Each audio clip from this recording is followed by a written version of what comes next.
Teman-teman pernah nggak sih kalian bertanya-tanya, sebenarnya puasa itu cuma ibadah atau ada manfaat kesehatannya juga? Ternyata banyak penelitian yang menunjukkan kalau puasa punya efek luar biasa buat tubuh kita. Nah, di video ini kita bakal kupas tuntas hasil penelitian dari para ahli tentang puasa. Jadi, bersiap buat dapetin insight menarik yang bisa bikin kalian lebih paham manfaat puasa dari sisi ilmiah. Langsung saja kita bahas. Artikel ilmiah pertama yang ditulis oleh Angeliki Presinaki dan kawan-kawan diterbitkan Elsevier dalam jurnal Nutrition pada tahun 2016 membahas manfaat kesehatan dari puasa yang dilakukan atas dasar kepercayaan agama. Penelitian ini mengulas berbagai jenis puasa religius, termasuk puasa Ramadan, puasa ortodoks, puasa Buddhis, dan puasa Daniel, serta dampaknya terhadap metabolisme tubuh. Para penulis menemukan bahwa puasa dapat membantu menurunkan berat badan, meningkatkan sensitivitas insulin, serta mengurangi risiko penyakit kardiovaskular dan stres oksidatif. Namun, efeknya bervariasi tergantung pada jenis dan durasi puasa, serta faktor budaya dan geografis. Meskipun banyak penelitian menunjukkan manfaat kesehatan dari puasa religius, para penulis menyoroti adanya keterbatasan bukti ilmiah, terutama dalam populasi tertentu seperti anak-anak, wanita hamil, dan penderita penyakit kronis. Studi ini merekomendasikan penelitian lebih lanjut untuk memahami mekanisme biologis di balik manfaat puasa dan bagaimana pola ini dapat diterapkan dalam strategi kesehatan jangka panjang. Selain aspek medis, puasa juga dianggap memiliki nilai spiritual yang mendukung keseimbangan tubuh dan jiwa. Kemudian Feridun Azizi dalam artikel Islamic Fasting and Health pada jurnal Annals of Nutrition and Metabolism tahun 2010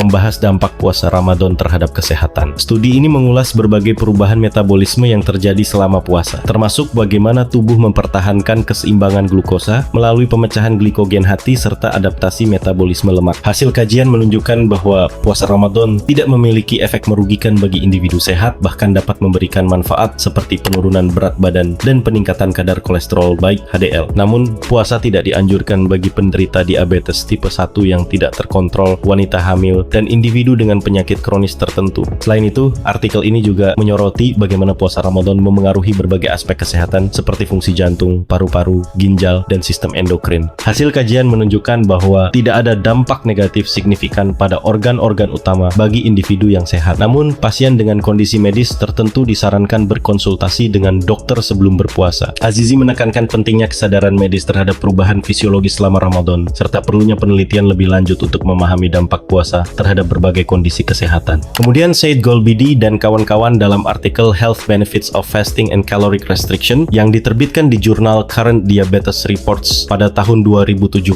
membahas manfaat puasa dan pembatasan kalori bagi kesehatan. Artikel ini menyoroti bagaimana pola makan yang membatasi asupan energi dapat meningkatkan kesehatan metabolik, memperpanjang usia, dan mengurangi risiko penyakit seperti obesitas dan diabetes. Penelitian menunjukkan bahwa pembatasan kalori memicu serangkaian mekanisme biologis termasuk peningkatan respons sel terhadap stres, perbaikan fungsi seluler melalui proses autofagi, serta perubahan hormon yang mendukung metabolisme sehat. Selain itu, artikel ini juga menyoroti bahwa puasa intermiten lebih mudah diterapkan dibandingkan pembatasan kalori jangka panjang karena mengurangi risiko kekurangan gizi dan lebih dapat diterima oleh banyak orang. Hasil penelitian menunjukkan bahwa puasa dapat menurunkan kadar stres oksidatif, meningkatkan sensitivitas insulin, serta membantu menurunkan berat badan dan mengontrol kadar lemak tubuh. Namun, para penulis menekankan bahwa pola puasa dan pembatasan kalori harus disesuaikan dengan kondisi kesehatan individu agar manfaatnya optimal tanpa menimbulkan dampak negatif. Jadi teman-teman, dari berbagai penelitian yang kita bahas tadi, bisa kita simpulkan bahwa puasa bukan cuma sekedar ibadah, tapi juga punya manfaat luar biasa buat kesehatan. Mulai dari meningkatkan metabolisme, menjaga keseimbangan gula darah, sampai membantu memperbaiki sel-sel tubuh kita. Tapi ingat ya, setiap orang punya kondisi kesehatan yang berbeda. Jadi penting banget untuk menyesuaikan pola puasa dengan kebutuhan masing-masing. Nah, gimana menurut kalian? Apakah kalian pernah merasakan manfaat puasa secara langsung? Atau punya pengalaman menarik selama menjalankan puasa? Yuk, sharing di kolom komentar. Jangan lupa juga untuk like, share, dan subscribe biar nggak ketinggalan info menarik lainnya. Sampai jumpa di video selanjutnya.